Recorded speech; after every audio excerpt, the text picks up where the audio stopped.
자, 지금까지 저희가 현재 시장 상황하고 그래서 우리가 어떻게 행동해야 될지에 대해서 이야기 나눠보았어요. 예. 그럼 본격적으로 투자의 원칙, 우리가 도대체 무엇을 가지고 투자하느냐, 그 투자의 원칙에 대해서 적용하는 것을 배우도록 하겠습니다. 투자의 원칙을 가지고 투자하는 이유예요. 그러니까 여러분들이 투자가 잘 안 되는 이유 중에 하나이기도 해요. 네. 이런 거. 금매가 나왔는데요. 금매가 나왔는데 층은 좀 낮아도 조망이 좋아요. 이거 시세보다 싼 거예요. 이런 거. 네. 그럼 이제 우리는 무슨 생각하냐면 저런 전화 받으면 여러분들이 금매? 금매는 얼마가 금매지? 얼마까지가 금매지? 금매면 사야 되는 거 아닌가? 근데 집을 안 봐도 되나? 이런 거 있잖아. 집이 낮은데 층이 낮은데 괜찮은 건가? 근데 입지가 좋으니까 호재가 있으니까 괜찮지 않나? 금매를 사는 게 아니고요. 금매는 별로 중요하지 않잖아요. 알아요? 네, 알아요? 금매인지 아닌지는 사실 그렇게 중요하지 않아요. 금매를 잡는 거는 내가 투자를 할 때 그 투자에서 조금 더 안전마진을 좀 가져가고 투자금을 줄이거나 또는 내가 금매를 잡으면 내 투자금 범위에 들어오지 않았던 게 들어와서 그걸 더 좋은 거 투자할 수 있으니까 금매를 사면 좋지만 금매인지 아닌지 단지에서 금매인지 아닌지는 별로 중요하지 않아요. 투자는 금매를 사는 게 아니고요. 그리고 이런 거. 전세가 다 껴있어요. 1,000만 원이면 등기 바로 가져갈 수 있어요. 이런 거. 네.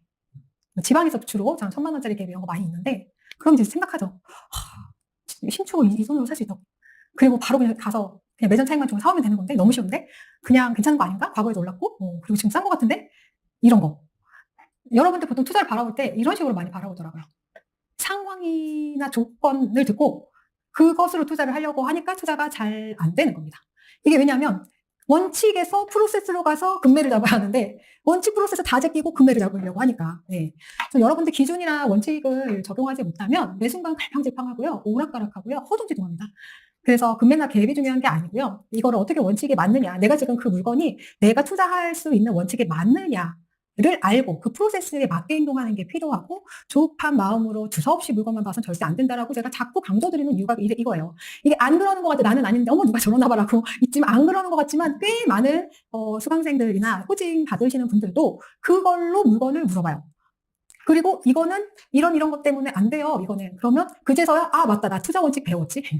이렇게 되는 거예요. 네. 그러니까 돈 버는 투자를 하려면 제대로 배워야 하고요. 제대로 배운다는 거는 겉으로 글자로 배우는 게 아니고 그 본질적인 내용에 대해서 공감하고 동의하고 행동할 수 있어야 돼요. 제대로 배우고 제대로 행해서 투자하는 게 중요합니다. 네. 그럼 원칙이라는 거는 이런 거죠. 원칙을 사전에서 찾아보면 어떤 행동이나 이론 따위에 일관되게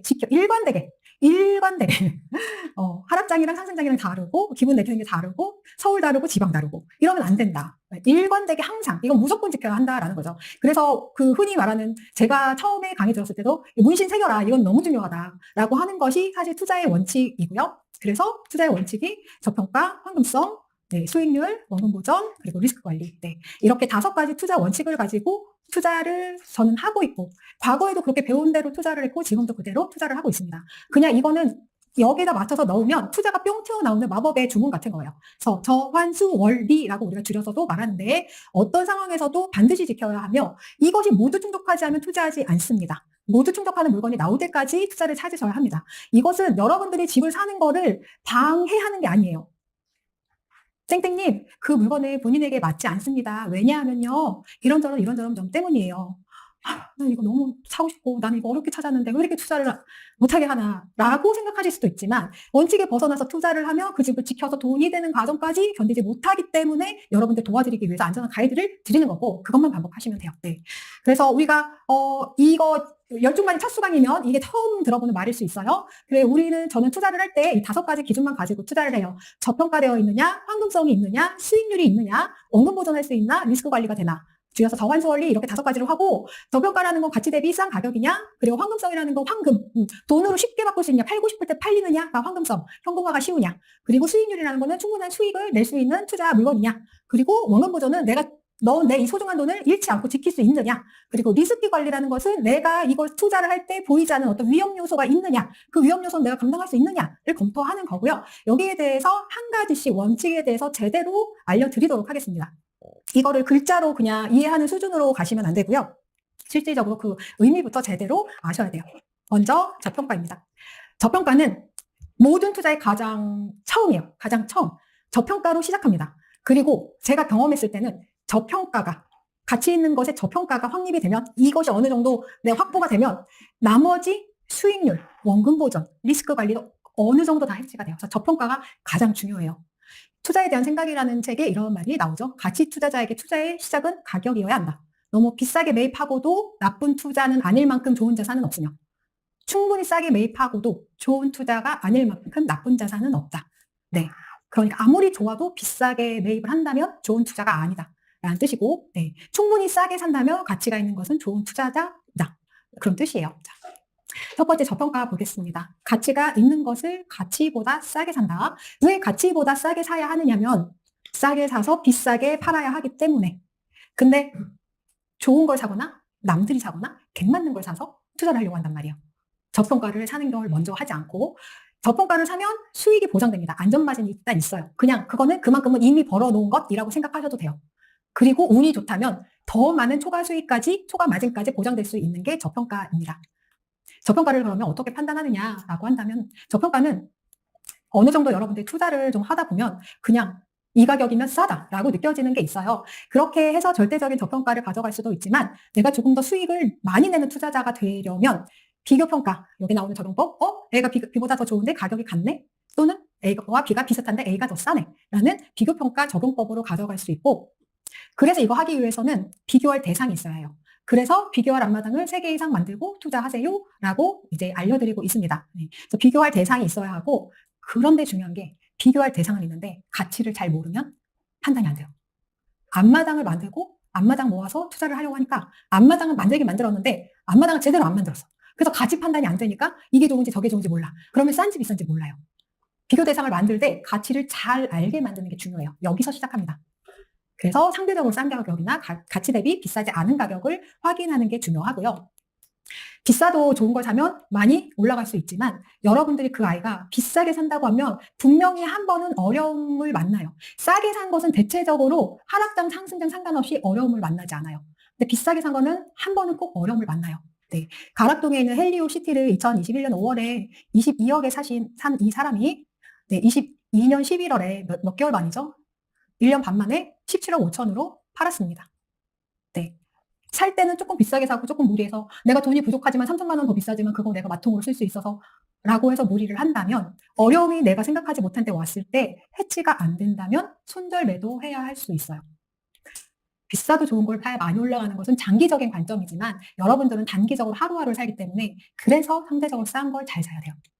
싸게 사서 비싸게 판다는 것은 싸게 산 후에 모진 풍파가 10년에 200% 수익률 낼 거잖아요. 10년 동안 모든 풍파가 옵니다. 투자자는. 이거 전혀 모르고 나는 투자하면 꽃길만 있을 거야 라고 생각한다면 생각을 잘 잡으셔야 돼요.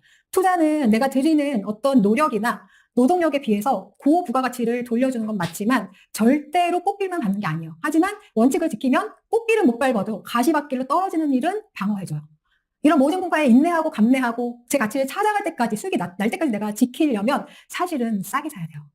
아무리 좋은 것도 비싼 가격에 사면은 제 가격 갈 때까지 내가 못 기다립니다. 기다릴 수 있는 사람이 많지 않아요. 보통은 이럴 때 왜 손절매 하냐면요. 돈이 없어서 손절매 하는 게 아닙니다. 이럴 때 멘탈이 나가서. 그렇잖아요. 22억에 샀는데 내 거 다음에 20억, 22, 19억, 18억, 와 18억 바닥인데 17억 막 이렇게 물건 나오면 바닥이 보이지 않아서 무서워서 그냥 손절매 하는 거야. 그냥 털겠다. 내가 이 투자 여기서 그냥 없었던 일로 하고 싶다. 그때 사람들이 감정적이거든요. 그러니까 아무리 좋은 거를 사도 비싸게 사면 그 기간을 건지지 못한다. 그래서 저평가된 물건에 대해서 잘 확보하셔야 한다. 그런 말씀을 제가 강조해서 드리고 자 그러면은 저평가, 가치 대비 저평가 도대체 무슨 말이에요? 가치 대비 저평가 도대체 무슨 말이에요? 제가 아주 우리 수강생분들한테 이렇게 설명을 드리죠. 편하게. 스타벅스하고 메가커피하고 컴포즈가 있어요. 네. 어때요? 가격 차이가 나는 거 알고 여러분들 아세요? 얘네들 가격 차이 나는 거? 그리고 가치 차이도 시장에서 받아들이는 게 좀 다른 거 아세요? 맞나요? 그럼 매장도 스타벅스 가서 이제 있으면은 조금 오래 머무르고 여유 있게 머무르고 책도 보고 인보도 쓰고 네, 한참 있다가 나와도 편한데 왠지 메가커피나 컴포즈 가서 앉아 있으면 금방 나가야 될 것 같잖아요. 이게 이제 각각이 주는 가치가 다르기 때문이거든요. 가치 차이 있는 거 인지하죠. 가격 차이 있는 거 인지하죠. 네. 스타벅스 쿠폰 할인이에요. 2,500원이에요. 핫딜이죠. 그러면 제가 저평가. 그죠? 컴포즈 특가할인이에요. 1,500원이에요. 그러면 메가커피보다 컴포즈. 이렇게 되는 거죠. 이게 A가 B보다 좋은데 가격이 비슷하네. B와 C는 비슷한 가치인데 컴포즈와 메가는 비슷한 가치인데 C가 더 싸네. 이게 되는 거거든요. 근데 이렇게 말하면 거기까지 와닿아. 무슨 말인지 알겠어. 당연히 그렇지. 라고 하는데 우리를 어렵게 하는 건 이제 이런 것들이죠. 이 사이사이에 낀 것들. 그러니까 여러분들이 아는 건 뭐냐면은 도공렉스 도곡 렉슬? 전동 SK뷰? 도곡 렉슬이지. 이건 안단 말이에요. 근데 전동 SK뷰 옆에 있는 동아천솔, 우성 이런 아이들, 저쪽에 있는 레미안 이런 아이들, 어떤 게 더 좋지? 어떤 게 더 싸지? 이게 안 된단 말이에요. 그게 안 되는 이유는 이 각각이요. 예를 들어서 카페베네하고 투썸플레이스 있는데 이것도 4,000원, 이것도 4,000원이면 뭐가 좋지? 확연하게 떠오르지 않아서 그렇거든요. 그러니까 각각의 크고 작은 가치들을 좀 명확하게 알아야 되고 그 가치 차이를 이제 알게 해주는 것이 임장하고 임장 보고서이고 그 사이에서 우리가 임장하면서 확인되는 그 단지 하나하나의 단지 임장이나 이런 것들에서 파악되는 선호도, 그 차이가 이 세밀한 걸 이렇게 만든단 말이죠. 예, 근데 이거는 누가 어떤 계량화해서 막 이렇게 해서 수식을 넣어줄 수 없어요. 내가 느끼고 알아보는 수밖에. 그러니까 우리가 해야 되는 거는 빽따랑 이디야, 메가커피와 바나프레소 저 사이에서 같은 돈이면 뭘 살지를 선택할 수 있는 거를 할 수 있는 사람이 되는 겁니다. 네. 그래서 중요한 거는 가치 판단이다. 좋은지 나쁜지 덜 좋은지 더 좋은지 가치 판단되면 가격은 붙여서 비교만 하면 된다라는 거죠. 그래서 사실 앞마당, 임장, 인보 단지를 잘하는 것에 대해서 계속 중요도를 강조를 하게 되는 거고요. 자, 그러면 저평가 판단은 그럼 어떻게 하느냐? 저평가 판단은 1차적으로 절대적 저평가를 판단할 수 있어요. 절대적 저평가라는 건 시장에서 그 가격이면 그냥 누가 봐도 너무 싼데 라는 것들, 그것들이 실제로 하락장 초입에 여러분들한테 강의에서 아마 또 저희 월보 강의에서도 들었을 거고, 또는 월보 강의를 너무 많은 사람들이 들으니까 이게 퍼져 나가서 막 유튜브도 말하고 부동산 사장님도 말하고 이렇게 말씀하시더라고요. 그때 이제 정보점 대비 이만큼이면 싸다라는 걸 절대적 기준을 드린 거예요. 그래서 과거에 이 3번 2편한 센트럴파크라는 단지가 몰라도 돼요. 괜찮아요. 그냥 예시예요. 이 단지가 3번이요. 이제 앞에 있는 단지인데 여기서 좀 올라가는 단지인데 2015년에 4억 7천이었는데 이게 정보 대비 한 15% 정도 빠진 가격이었어요. 그럼 이거 사면 되나요? 사도 됩니다. 제가 뒤에서 가치가 있는 범위에 대해서 설명드릴 건데 절대적으로 싼 가격 이라고 기준을 드린 것들 중에서 가치가 있는 영역에 있는 아이들은 사도 됩니다. 투자해도 돼요. 투자해도 망하지 않고 보이시는 것처럼 돈을 벌어요. 네. 그렇지만 우리는 절대적 저평가 시장에만 투자하는 게 아니에요. 무슨 말이냐? 정보를 다 넘어가 버리면 투자를 그럼 어떻게 할 건데요? 저는 정보를 넘어간 2019년도부터 투자를 했는데 그럼 나 투자 어떻게 했지?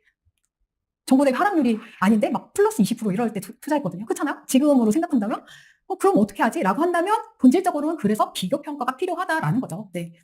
그래서 비교할 수 있는 앞마당 3개 정도 만들어야 되는 거고, 네, 이렇게 했을 때 조금 더 수익이 나는, 잃지 않는 것 넘어서 더 빨리 수익을 내주는 투자를 할 수 있는 것이 앞마당을 만들면서 투자를 하는 거고요. 자, 2015년에 이 세 단지가 가격이 비슷했어요. 지금 이 밑에 3번에 있는 3번 2편한 재산 센트럴 34평하고 송파구 가락동에 있는 쌍용 1차 24평 아파트, 그리고 서대문에 있는 도림은 센트레벨 아파트 3개가 다 4억 7천대에 안팎에서 왔다 갔다 했어요.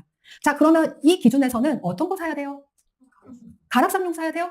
맞아요? 왜요? 가치가 제일 좋아요? 여러분들 훌륭하세요. 가치가 이거 제일 좋다고 생각하는 것만으로도 여러분들 이미 많이 올라와 있는 거고, 만약에 이거 내가 아직 판단이 안 된다라고 하면은 입지 평가하는 것들 이제 배우면서 투자를 하셔야 돼요. 뒤에서도 아주 간단하게 말씀을 드릴 거예요. 실질적으로 우리 강남에서 제일 가까운 송파에 있는 가락쌍용 1차가 입지가 가장 좋은 단지죠. 네. 그러면 이때는 이렇게 하는 거죠. 같은 가격의 가치가 더 좋으니까 이걸 사야지 하는 게 비교 평가를 하면서 투자를 하는 거예요. 그 차이가 지금 요 최고가 기준으로 15억, 12억, 17억 이렇게 나와 있잖아요. 네. 그래서 내가 저평가된 단지를 저평가에서만 그냥 머무르는 게 아니고 비교평가하면서 투자를 하면 수익이 훨씬 더 많이 나온다. 그래서 이제 저평가는 비교평가를 통해서 하는데, 여러분들이 앞으로 저평가를 판단하기 위해서는 항상 이걸 머리에 넣어야 돼요. 가치가 같은데 더 싼 거, 가격이 같은데 더 좋은 거 있나. 그래서 가격을 볼 때 그냥 보는 게 아니고 이 가격이면 비슷한 거 어디 있지? 이 가격이면 비슷한 거 어디 있지? 스스로 찾아보고 그러면서 비교 대상을 점점 촘촘히 하면서 투자를 하셔야 합니다. 네. 그렇게 투자를 하고, 근데 여기서 사실 이 부분을 제가 꼭 말씀드리고 싶었는데, 여러분들이 투자를 왜 이렇게 머뭇거리지? 라고 했을 때 여러분들 마음에 두려움이 하나 있는 것 같아요. 내가 혹시 지금 이렇게 3개 살 수 있는데, 내가 3개 살 수 있는데 지금 여기 보고 있는 거 아니야? 라고 잘못 생각하고 있을 것 같아요. 근데 만약에 월보에서 어떤 입지 평가하는 것들에 대해서 제대로 배우고 평가하고 거기서 앞마당 만들고 투자하면 이 정도로 극단적으로 잘못 선택하기는 사실 쉽지 않아요. 이 말씀 왜 드리냐면 그만큼 가이드를 엄청 많이 드렸거든요. 혹시 월보에서 이 강의가 첫 강의라고 한다면 바로 투자하지 마시고 가치 판단하는 것부터 먼저 배우고 투자하시는 게 맞고요. 만약에 내가 어느 정도 강의를 몇 번 재수강했다, 그래서 가치 판단을 하고 있고 앞마당을 만들고 있다라고 하면 내가 보고 있는 그 돈으로 살 수 있는 그 단지의 수준이 이렇게 과거처럼 많이 수준 차이가 나는 그런 단지가 아니다. 왜냐하면 그렇게 다 이렇게 가이드를 드렸기 때문에 그 안에서 가치 있는 것을 투자하시면 됩니다. 그러면 가치 투자하고 우리가 전세로 레버리지 투자하는데 가치 투자하고 갭 투자 뭐가 다르냐, 이 부분을 생각해야 돼요. 저평가된 거는 뭐든지 사는 건 갭 투자 아니냐라고 생각하실 수 있어요. 제가 실제로 차장님한테 처음에 전화했을 때 처음 투자할 때 전화했을 때, 저기 매매 찾고 있는데요. 그럼 사장님이, 입주가 언제요? 아니요, 저 전세 놓고 투자하려고요. 하니까 사장님이, 갭 투자하시게요? 이러는 거예요. 그래서 내가 속으로, 나는 같이 투자하는데. 이렇게 생각했는데, 이 막연히 다른, 갭으로 사는 것과 가치로 사는 건 뭐가 다르냐? 어차피 매점 차익으로 사는 건데, 네. 어떻게 다를까라고 하면, 사례는 이렇게 두 가지 볼게요. 이 구로구 개봉동에 있는 3만 아파트하고 의정부거든요. 주공그리빌 4단지, 의정부에 있고, 조금 멀리 떨어져 있는 외곽 택지 같은 곳이에요. 이거를 2016년도에 개봉 4만은 3천만 원, 그리고 주공 그린빌은 1,500만 원으로 살 수 있었어요. 네. 그러면 매매 전세 차익으로 사는 건 둘 다 똑같아. 그죠? 둘 다 똑같아요. 얘가 2억 8천에 2억 5천, 얘가 2억에 1억 8,500 이렇게 해서 둘 다 똑같아요. 그러면 실제로 어떤 판단을 하냐면 갭 투자는 투자금을 줄이는 것만 생각해요. 그러니까 투자금만 보는 게 갭 투자예요. 투자금 줄여서 한 개 더 산다, 또는 더 많이 산다, 여기서 돈 남기고 다음 투자한다, 이렇게 생각하는 게 갭 투자예요. 갭만 보는 거. 가치를 보고 서로 비교해서 평가하지 않고 갭만 보는 게 갭 투자고요. 사실은 이런 투자도 운이 좋으면 돈을 벌어요. 그래서 얘가 만약에 1,500만 원으로 여기서 두 채를 샀다라고 하면 결과를 보면 4만 아파트를 한 채를 사면 3억 선을 벌었는데 주공 그린빌을 두 채를 사면 7천만 원을 벌었죠. 그러니까 채수는 늘렸는데 실질적인 수익이 차이가 많이 나는 거예요. 그러니까 여러분들이 투자를 할 때 물론 내가 돈이 영 없으면 이런 투자를 할 수도 있어요. 이런 투자를 할 수도 있지만 있는 돈을 무리해서 쪼개가지고 여러 채 하는 건 안 되고, 그리고 뒤에서도 설명드리겠지만 이런 것은 가치 대비 저평가가 아니에요. 가치가 낮은 거기 때문에 그냥 그 가격인 거예요. 그러니까 가치에 대해서 평가하지 않고 갭을 보고 투자하는 게 갭 투자다. 네. 그래서 가치 투자와 갭 투자 차이는 가치가 좋은데 가격이 싼데 근데 내 돈에 맞네? 하면 가치 투자고요. 내 돈에 맞는 건 뭐지? 가급적이면 돈을 적게 들여서 하면서 찾아서 갭으로 찾는 게 갭 투자입니다. 결국에는 이런 것들이 결과하고 과정의 차이가 있고요. 이것이 갭 투자를 지양하는 이유는 공통점은 투자금에 맞는 걸 산다라는 건 맞아요. 공통점. 결국엔 내 돈에 맞지 않으면 못 사죠. 내 돈에 맞는 걸 사는 건데 선택 방법의 차이가 있죠. 가치 투자는 가치가 있는 범위를 정합니다. 그 범위 안에서 투자하고요. 그 안에서 가치와 가격을 비교해서 선택해요. 근데 갭 투자는 그냥 투자금이 맞으면 사는 거예요. 투자금만 보는 거예요. 그래서 내가 지금 종잣돈이 너무 적은데 투자를 하고 싶다라는 마음으로 갭 맞는 걸로 너무 갭을 줄여서 막 그 가치 판단 안 하고 막 사는 거, 그거는 여러분들이 투자자로 성공하고 성장하는 데 별로 도움이 되지 않아요. 네, 투자금을 맞는 것만 사는 게 아니고요. 가치 투자의 장점은 가치가 좋은 것을 싸게 산다는 장점이 있죠? 단점은 겁나 힘들어요. 왜 가치부터 파악하라고 자꾸 그러잖아요. 예. 뭐 스타벅스 메가커피 이야기 해가면서 가치부터 판단해야 되니까 겁나 힘들고 시간이 많이 걸리고 빨리 사고 싶은데 빨리 못 사게 해요. 그게 단점이고, 갭 투자는 쉽게 사요. 매매 전세 필터링 하면은 쉽게 살 수 있어요. 그거 아실에서도 가능하고 네이버에서도 가능해요. 대신에 가치를 모르니까 대충 아무거나 사서 운이 좋으면 좋은 걸 사고 운이 나쁘면 아닌 걸 사는 거죠. 네. 그래서 결과가 가치 투자를 목표로 한다면 좋은 결과를 반복적으로 낼 수가 있어요. 근데 갭 투자를 하면 내가 알고 투자한 게 아니어서 그냥 운이 좋으면 좋은 결과, 운이 나쁘면 망하는 결과, 이게 반복되는 거예요. 그래서 가치를 정하고 투자를 하셔야 되고, 그 가치에 대해서 이렇게 정할 수 있죠. 네. 부동산의 가치가 있다는 것은 결국 땅의 가치하고 건물의 가치 두 가지를 이야기해요. 부동산은 땅과 건물로 이루어져 있고 그 두 가지가 부동산의 가치를 결정하는데, 여기에서 땅의 가치를 갖고 있는 것을 입지 독점성이 있다고 해요. 입지 독점성이라는 건 대체가 없다는 거고요. 또는 대체가 만들어지려면 시간이 오래 걸린다는 뜻입니다. 이 이야기를 왜 하냐면 입지 독점성이 있는 물건과 없는 물건에 대해서 구별할 줄 알아야 하기 때문에 말씀드리는 거고, 서울은 그러면 입지 독점성을 어떻게 보느냐라고 하면 여기처럼 강남을 기준으로 해서 강남 접근성이 좋을수록 입지가 강하고 멀수록 입지가 약해집니다. 지방은 지방의 핵심지가 따로 있어요. 뭐 대구는 수성구라던가 아니면 부산은 해운대구라던가 이런 핵심지가 따로 있는데, 지방이라고 해서 아예 입지 독점성이 없는 건 아니에요. 근데 입지 독점성이 있는 땅이 아주 뾰족하게 작죠. 범위가 작죠. 지방은 그런 핵심지 접근성이 좋을수록 입지가 좀 있다고 판단할 수 있고요. 또는 그 외에는 전국 단위 이런 학군지인 경우는 입지 가치가 있다고 판단할 수 있어요. 네. 이렇게 가치를 먼저 판단을 하는 범위를 이제 정하고 투자를 해야 되는데, 우리가 가치를 모르고 투자한다는 거는 이런 것과 같은 거예요. 럭키 아파트 4억 5천, 까치마을 3억 5천, 건영 아파트 2억 5천. 셋 중에 뭐 살래요? 내 손에 맞는 거 살래요. 이게 가치를 모르고 투자하는 거죠. 네. 가치를 모르고 투자하는 것은 이렇게 그냥 모르는 이름을, 아파트 이름만 듣고 투자하는 것과 같아요. 네. 건영 아파트, 일산, 까치마을, 수서, 강남 수서, 럭키, 신촌. 네. 셋 중에 여러분의 선택은 명확해지죠. 가치를 아니까. 네. 그래서 요 강남 앞에 있는 이 수서의 까치마을, 얘가 과거에 3억 5천, 15년도에 3억 5천 정도였는데 현재 12억 정도 가격이 나가고 있고, 그리고 신촌 럭키는 과거에 4억 5천이었는데 지금 11억 3천. 네. 그리고 일산에 있는 이 찬현마을 5단지 건영 아파트는 과거에 2억 5천이었는데 현재 3억 6천이에요. 10년 동안 1억 올랐어요. 이 단지를 제가 폄하하는 게 아니에요. 하지만 우리가 부동산 투자자로서는 가치 판단에 대해서 제대로 인식하고 투자해야 돼요. 저기에서 갭 1,500, 2,000이라고 저거를 사는 거는 여러분들의 투자금과 시간을 굉장히 많이 비효율적으로 쓰는 일 중에 하나예요. 그래서 가치를 잘 알고 투자해야 합니다. 여러분들이 지금부터 머릿속에서 먼저 심어야 하는 것은 내가 보고 있는 이 아파트가 땅의 가치가 있나? 서 있는 곳이 땅의 가치가 있나? 건물의 가치가 있나? 이 두 가지를 먼저 판단해야 돼요. 헷갈리면 이 두 가지 질문을 머릿속에 올려보시면 돼요. 땅의 가치가 있는데도 건물 가치가 낮다고 그 단지를 투자를 안 한다라고 생각하는 것도 안 되고, 땅의 가치도 없고 건물 가치도 없는데 갭이 맞아서 투자하겠다라는 것도 안 된다는 뜻입니다.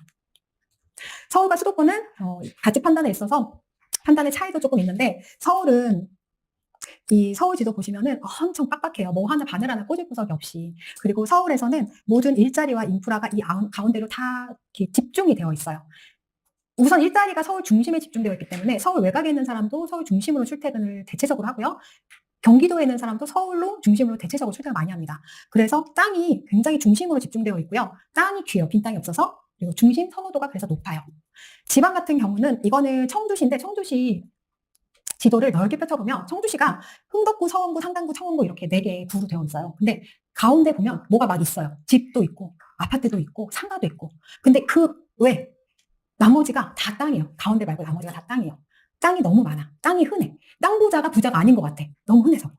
그래서 땅이 흔하기 때문에 언제든지 가운데가 낡으면 바깥에다가 새로운 신규 아파트를 막 넣으면서 택지를 만들 수 있어요.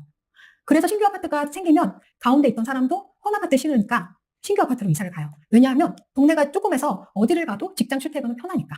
그래서 지방도시는 땅은 많고 택지에 따라서 사람들의 수요가, 선호가 이동한다라는 차이가 있죠.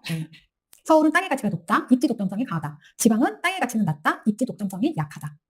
그래서 서울은 입지가 상품성보다 우선합니다. 입지가 상품성보다 우선합니다. 그리고 지방은 상품성이 입지보다 우선합니다. 이거 헷갈리지 말아야 돼요.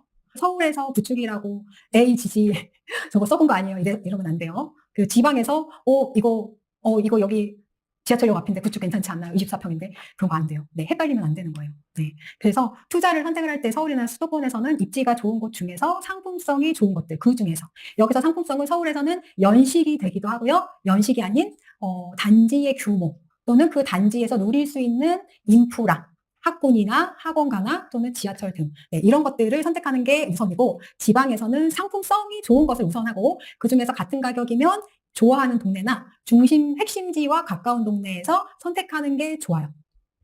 이런 기준으로 여러분들이 투자를 해야 하는 가치 있는 아파트 범위를 정해드릴게요. 네. 이거 정하는 건 땅과 건물의 가치에 따라서 투자할지 말지를 정하는 거고요. 서울의 상위 입지에서는 땅의 가치가 높기 때문에 신축, 준신축, 구축 모두 투자할 수 있어요. 그리고 중하위 입지, 4급지, 5급지라고 하는 중하위 입지에서는 신축, 준신축, 구축 모두 투자할 수 있는데, 구축 투자는 중하위 입지일수록 땅도 좀 약하고 그리고 상품성도 약하기 때문에 중간에 다른 것을 갈아타는 것에 대한 고려도 꼭 하셔야 돼요. 그리고 그 외이죠. 그 외라고 한다면 이 앞에서 짚어드린 것 외에 다른 지역이에요. 그러니까 우리가 경기도가 수도권이 아니에요. 수도권은 여기까지가 수도권이에요. 중하위 입지라고 써있는 여기까지가 수도권이고 나머지는 그냥 경기도 또는 인천이에요. 네. 그곳에서 투자를 그럼 못하냐? 투자를 못하는 건 아니에요. 투자는 할 수 있어요. 하지만 투자할 수 있는 범위가, 가치 있는 범위가 신축과 준신축까지이고 구축부터는 투자하지 않아요. 왜냐하면 땅도 약하고 상품성도 약하기 때문에 가치가 약한 거예요. 네. 여기에서 여러분 신축은 몇 년까지예요? 이런 질문을 하실 것 같아서 대략적으로 10년 이렇게 적어드렸는데 10년짜리는 신축이고 11년부터는 구축되고 이런 건 아니에요. 신축, 준신축은 그 지역 안에서 신축이 얼마나 많으냐 적으냐에 따라서 사실 범위가 좀 다르게 체감이 되고, 실질적으로 뭐 천안 같은 데는 워낙에 신축이 많다 보니까 거기는 5년만 싹 지나가도 구축 취급을 탁 하거든요. 근데 서울은 제 눈에는 한 15년 차 돼도 꽤 깨끗하고 신축 같아요. 그런 차이가 좀 있는데 일반적으로 신축으로 받아들이는 범위가 저렇다라는 말씀을 드리는 거고요. 그리고 지방도시에서는 광역시 핵심지, 부산 해운대, 대구 수성구, 대전 서구나 울산 남구 정도까지는 신축, 준신축, 구축 모두 가치가 있어요. 네. 그리고 광역시인데 광역시의 핵심지에 포함하지 않는 그 외에는 신축은 건물 가치만 있고요. 준신축은 건물 가치 있는데 건물 가치가 작죠. 네. 구축은 건물 가치가 아주 작죠. 그리고 50만 이상 지방도시인 경우 청주, 뭐 천안, 창원, 정주 같은 경우는 신축 건물가치 있고 준신축 건물가치 있어요. 근데 구축은 건물가치 없어요. 버려질 확률이 높아요. 그래서 이 기준으로 가치 있는 범위를 이렇게 정하는 거예요. 네, 상위 입지에서는 여기까지 다 가치가 있어요. 중하위 입지에서는 신축, 준신축까지 가치가 있고 땅이 약하기 때문에 구축부터는 가치가 좀 약해서 갈아타는 것을 반드시 중간에 고려해야 한다. 예, 그리고 그 외에는 이런 동네, 경기도 여기 들어오지 않은 지역에서는 신축, 준신축은 가치가 있다고 볼 수 있지만 구축은 가치가 없다. 흔히 말하는 저가치, 네, 또는 무가치로 수령 중이다. 라고 생각하시면 돼요. 네. 그리고 지방에서도 광역시 핵심지에서는 신축, 땅도 있고 건물도 있으니까 가치가 있고요. 준신축도 가치가 있어요. 근데 구축부터는 가치가 약해요. 광역시에서 제일 좋은 동네라고 해도 그 동네에서 구축 투자하면은 어느 정도 수익 나면 중간에 매도하고 나오는 거 고려 꼭 하셔야 돼요. 그리고 광역시의 그 외 광역시 지역에서는 신축 가치 있어요. 준신축 가치 있어요. 근데 가치 약해요. 얘네들도 가치가 아주 장기적인 가치는 아니라는 뜻입니다. 예. 그리고 구축은 투자하지 않는 가치가 없는 범위. 그리고 50만 이상 지방도시에서도 신축, 준신축 네, 가치가 있는데 얕고 구축은 가치가 없다라고 판단합니다. 이렇게 가치 있는 범위를 정하고 그리고 여기에서 땅의 가치가 있느냐 또는 상품성이 있느냐를 판단해서 가치를 먼저 판단하고 그리고 투자할 수 있나 없나를 평가하시면 돼요. 정리하자면 저평가는 여러분들 가치보다 싼 가격을 투자를 하는 거고요. 저평가를 판단하기 위해서는 3가지 조건이 있습니다. 같은 가격에 가치가 더 좋은 거, 가치가 비슷한데 가격이 더 싼 거, 그리고 비교 대상을 많이 알수록. 비교 대상이 많아도 가치를 모르거나 선호를 잘 모르면 가치 판단이 안 되고 저평가 판단이 안 돼요. 가치를 제대로 알수록 잘 할 수 있고 경계할 것은 사는 것을 하기 전에 가치 판단이 우선이다. 가치 판단하지 않고 정보점 먼저 붙이지 마라. 이 말씀입니다. 네, 정보점 먼저 붙이지 말 것. 그리고 가치 대비 싼 것이 아니라 원래 싼 거를 투자하는 것은 경계해야 하는 대상입니다. 자, 지금까지 저평가 배웠고요. 다음 황금성 배우도록 할게요. 황금성이라는 거는 이거 내가 현금화 할 수 있어? 라는 뜻이고요. 황금성을 확보해야 하는 거는 수익 구간의 매도가 쉬워요.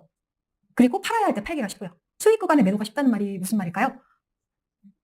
수익 구간의 매도가 쉽다는 거는 이런 거예요. 황금성이 약한 물건도 올라요.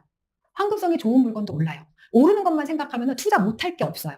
근데 황금성이 좋은 아파트는 이렇게 오르는데 같은 시장에서도 황금성이 약한 단지는 이렇게 올라요. 그리고 이렇게 떨어져요. 자, 그러면은 황금성이 좋은 아파트는 내가 보유하는 동안에 팔 수 있는 시기가 좀 길어요. 수익이 나는 구간이. 근데 황금성이 약한 아파트는 내가 여기서 사더라도 이만큼 기다렸다가 수익이 나는 기간 이 짧은 타임에 팔아야 하기 때문에 이때 잘 팔아야 돼요. 네. 그러니까 수익 구간에 매도 타임 잡는 게 좀 까다로워요. 황금성이 약한 거는. 그리고 팔아야 할 때 팔기 쉽다라는 거는 내가 꼭 팔아야 할 때가 있을 수 있어요. 이거 팔고 다른 데로 갈아탈 때도 있을 수 있고 돈이 부족해서 이거 안 팔면 큰일 날 때, 이거 팔아서 내가 저기 메꿔야 할 때, 이럴 때도 투자자는 있을 수 있어요. 여러분들이 또 다주택으로 간다면 당연히 급하게 팔아야 할 때가 한 번은 오는데 황금성이 좋은 거는 가격을 조금 낮추면 하락장이라도 팔려요. 황금성이 안 좋으면 낮춰도 안 팔려요. 그래서 팔아야 할 때 팔기 쉽게 하기 위해서 황금성이 있는 것을 투자를 하는데 여러분들이 지금 보고 있는 기준은 저층이랑 탑층은 제외합니다. 네, 저층과 탑층은 제외하고 서울은 200세대 이상 그리고 지방은 300세대 이상. 네, 그렇게 기준을 잡고 있고 수요는 20평대에서 30평대로 기준을 잡고 있어요. 근데 단순히 이것만 황금성의 기준이 아니다라는 게 핵심이에요. 그것만 알아서 그러면 투자하면 되느냐? 그게 아니라 정말로 이게 매도할 때 잘 팔리는 물건일까? 단지 자체가. 그리고 가치가 수요가 충분히 풍부한가를 알아야 돼요. 그걸 하기 위해서 가치 판단, 수요 판단을 해야 합니다. 그러니까 1층이면 안 되고 18층이면 다 되고 이런 게 아니라는 거예요. 층이 문제가 아니라는 거예요. 층은 그거 안에서 황금성이 좋은 단지 안에서 세밀하게 들어가는 다음 단계일 뿐이고 실질적으로 단지 자체에서 가치 판단이 먼저 되어야 된다는 뜻이에요. 이거를 이제 예를 가져왔어요. 얘는 이런 거예요. 여기가 어디죠? 네, 생각이 안 나서 물어본 게 아니고요. 네, 대구 달서구예요. 대구 달서구인데 여기 2개 단지, 상인자이라는 단지하고 본동 그린맨션 2차 이 2가지를 예를 들면 한참 이게 22년도인가? 22년도 이게 대구가 공급을 앞둬서 가격이 쭉 떨어졌어요. 전세가도 매매가도 이 지역 기준으로 한 2억에서 1억 5천 정도 매매가 전세가 다 떨어졌어요. 다 떨어져서 난리 났다 하는 거 보고 있는데 우리 투자자들이 우리 학생들이 여기에서 이제 단지를 분석을 하면서 이런 평가를 하는 거지. 이상하다. 이렇게 여기 이 동네에서 좋아하는 학군이랑 학원가 좋은 월성이라는 동네인데 이 동네는 연식이 그래도 괜찮은 단지들이 매매가랑 전세가가 실거래가 뚝뚝뚝 떨어지는 거예요. 근데 이런 여기 바깥에 있는 구축 단지들이 매매가 전세가 지키는 거예요. 그래서 이상하다. 구축인데 여기가 오래된 수요가 많으니까 가격을 잘 지키네? 그러면서 생각보다 여기는 어떤 기본 원도심에 대한 그런 수요가 많은가 보다. 라고 입지 분석을 하더라고요. 그래서 내가 아니야 그게 아니고 얘는 낮춰서 팔리니까 실거래가 찍혀서 낮아지는 거고 얘는 낮아도 안 팔려서 실리가 안 찍히니까 그래프상 버티고 있는 거야 라고 알려드렸어요. 그러니까 그래프로 밑으로 안 찍힌다고 해서 이거 황금성이 좋은 단지가 아니다. 실제로 보면은 상인자이 같은 경우는 2020년도에 최고가 찍고 그 다음에 하락 거래가 시작됐는데 매월 꾸준하게 거래가 찍찍찍찍 찍히죠. 21년 7월, 29년, 22년 1월, 22년 4월 낮은 가격이지만 거래가 찍혀요. 근데 얘는 21년 9월에 4억 2천 팔리고 22년 8월에 하나 팔리고 그리고 22년에 팔린 후에 23년 7월에 팔리고 거래가 안 됩니다. 낮춰도 내가 급해서 3천 더 내려줄게요 라고 해도 사가는 사람이 없는 게 황금성이 낮은 물건이고요. 이 황금성이 낮은 물건을 어떻게 판단하느냐라는 것이 앞에서 알려드린 가치 판단의 범위 있죠. 그 범위에서 우선 해야 하고 그 안에서 지역에서 사람들이 이 단지로 많이 가는지 이 단지에 많이 살고 싶어 하는지를 판단을 먼저 해야 돼요. 그래서 황금성이 좋은 물건을 투자를 해야 되는 거고요. 황금성이 좋으면은 하락장이어도 꼭 팔아야 할 때 낮춰서 거래가 됩니다. 황금성 약하면 낮춰도 아무도 내 집으로 집을 보러 오지 않아요. 왜냐하면 앞에 좋아하는 단지들이 이미 싸기 때문에 거기서 먼저 사기 때문에 뒤로 안 오는 거예요.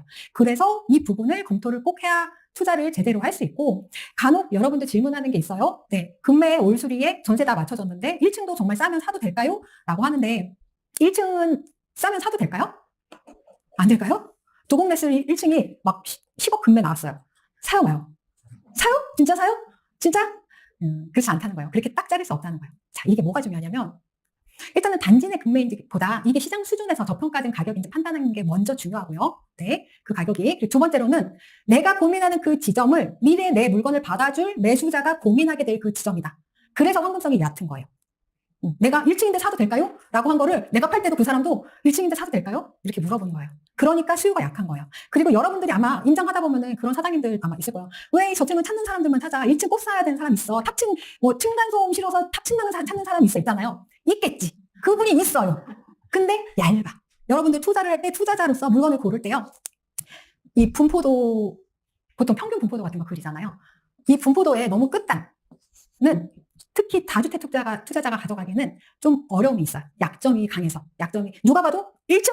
약점이네. 4층을 왜 투자하냐면 4층은 조금 애매하잖아. 저층인지 중간층인지. 그리고 4층부터는 저층이라는 이유로 매매가 안 되진 않거든요. 근데 1층이나 탑층은 거의 이 끝에 있어가지고 약해요, 수요가. 그래서 내가 고민하는 그 지점이 미래의 나의 매수자도 고민하게 될 지점이다라는 것을 인지해야 하고 이렇게 약점이 명확한 물건은 결국에는 보유하고 매도할 때 핸디캡이 됩니다. 실제로 물건이 많을 때, 전세 물건이 많을 때는 전세 임차인도 저층 꺼려하는 사람들 안 들어오고요. 특히 지방 같은 경우는 더 그래요. 지방은 아파트가 많아서 더 그렇고요. 그리고 매도 시에도 핸디캡이 당연히 됩니다. 그래서 일단 가치 대비 저평가인지 중요하고요. 그리고 그 물건이 1층이라는 거는 상품성이 좋아요, 나빠요? 상품성이 나쁜 거예요. 층이 안 좋은 거는 상품성도 낮은 거예요. 그 단지 안에서는. 상품성이 낮은 거니까 상품성이 낮으면 뭐죠? 땅의 가치라도 높아야 돼요.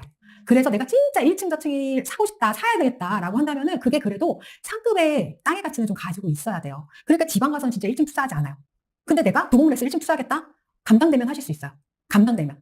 감당되면이라는 게 무슨 뜻이에요? 안 팔려도 감당되면. 그렇게까지 급전이 필요하지 않은 사람이라면. 장기적으로 보유하는데 문제가 없다면. 그러니까 사실 이 관점에서는 투자자가 보유하는 보유 자산, 현금, 소득, 네, 이런 부분, 그리고 투자 실력도 되게 중요해요. 근데 내가 이거 잘 모르겠다. 내가 감당 가능한지, 투자 실력이 되는지 아직 잘 모르겠다라고 하면 감당이 안 되는 거예요. 그렇기 때문에 그러면 너무 저층 물건 이런 거 금매라고 우선 매수하지 않는 게 맞다. 나중에 내가 팔 때 금매가 되어도 감당 가능한가라는 관점으로 꼭 점검하셔야 돼요. 그래서 대체적으로 배우는 여러분들은 다 이 부분을 제거하시고 황금성 높은 상품성 그리고 입지 가치 그리고 층 그런 것들 확인하셔서 투자를 걸으셔야 합니다. 황금성 판단을 제대로 하지 않으면 이런 일이 생기죠. 네, 여기는 강서구고 강서구에 9호선 라인이 있어요. 9호선 라인이 있고 9호선 라인 저 앞쪽에 한강이 있고 한강 쪽으로 아파트들이 쭉 펼쳐져 있는데 거기에서 이 양천 향교역 여기에서 걸어서 한 15분 정도 더운 날 걸어서 15분 정도 가면 이 성지 2단지 아파트가 나와요. 가보신 적 있어요? 가보신 적 있어요? 없어요? 가면은 요즘 사람들은 깜짝 놀래요. 네, 일단은 복도식이고 그냥 주차가 막 이렇게 빽빽하게 1층에 다 막 주차가 돼 있고 그리고 안에 딱 들어가서 물건을 보면 여러분들 일반적으로 특히 요즘 그 90년대생부터는 거의 이게 이런 게 아파트인가? 라고 생각이 들 정도의 컨디션일 수 있어요. 그래서 보통은 이렇게 방 뭐 3개 이렇게 나오지만 그 중에 하나는 거실로 쓰거나 해서 방 2개 있거나 어떤 거 작은 평선 방 하나 있거나 가서 올수리라고 가보면 좀 많이 해져 있어요. 저런 물건. 저거 2023년 이럴 때 엄청 많이 물어봤어요, 사람들이. 왜냐면 돈에 맞는 거를 사야 되잖아요. 근데 이때 얘가 가격이 5억대였단 말이에요. 그래서 이제 자금이 부족하신 뭐 신혼부부나 싱글이나 이런 분들이 집 사려고 물어보셨을 때 이제 5억 5천 이거 싼데 저 괜찮을까요? 저한테 물어보더라고요. 30년대 복도시 나중에 잘 팔릴까요? 네. 이렇게 물어보더라고요. 그럼 이제 또 이렇게 말하자 뻔한 말. 입주 좋은 구축은 땅을 사는 거예요. 입주 좋은 구축은 땅을 사는 거예요. 사셔도 돼요. 그냥 수리해서 사셔도 돼요. 그렇게 말씀드렸는데 못 사신 분들이 많았어요. 네. 계속 이런 거 황금성 없는 거 아니에요. 여기가 얼마나 입지가 좋아요. 강서구는 강서구 내 마곡 직장하고 그리고 영등포구 그리고 마포 종로까지 직장인 출퇴근 수요가 굉장히 많아서 지금 전세가 없어요. 전세가 나오는 족족 바로바로 거래되고 실제로 제가 비슷한 매매가 내에서 매물을 보면서 느낀 게 이 가격의 전세율이 이렇게 높다고 할 정도로 전세가 잘 나가요. 그러니까 그런 수요를 봐야 돼요. 겉모습이 아니라. 이게 황금성 판단을 잘 못하면은 이게 좋은지 나쁜지 잘 몰라요. 그냥 내가 이게 구축이어서 서울이나 수도권에서 집을 사려고 하는데 구축이어서 마음이 안 내킨다라고 하면 다시 생각해요. 땅의 가치가 있는가? 땅의 가치가 있는가에 대해서 다시 생각해야 해요. 겉모습이 아니라 이 본질적인 가치 판단을 먼저 해야 하고요. 그래서 본질적으로 입지 가치는 입지 독점성이 있다면 상품성이 낮아도 투자 대상으로 적극적으로 고려하셔야 합니다. 황금성 판단이 안 되면 요거를 놓칠 수 있고, 그리고 황금성 판단을 잘못한 사례. 여기는 순천이에요. 순천에 오신 분 혹시 있나요? 없나요? 순천 가보신 분 계신가요? 와, 여기 한 30분 조금 안 되는데 3분이나 가보셨어요.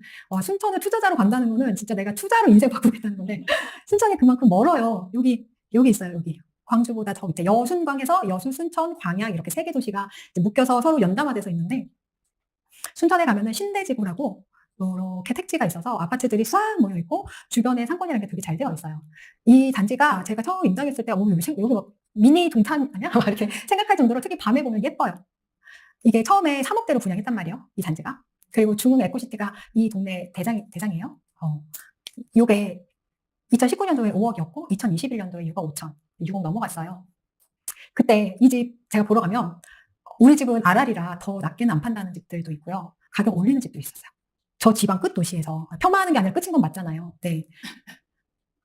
근데 이때 내가 만약에 19년도 5억에 사가지고 6억 5천 냈으면은 그때 사실 팔아야 돼요.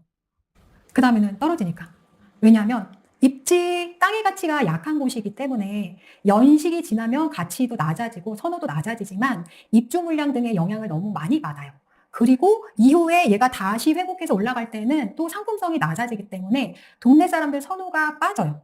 근데 이때 사람들은 보통 내가 투자하면 저도 그런데 아유 이거 갑자기 천안이 서울처럼 보이고 이 구축이 재건축할 것 같은 그런 상상에 막 빠져든단 말이에요. 제가 실제로 경험한 거예요.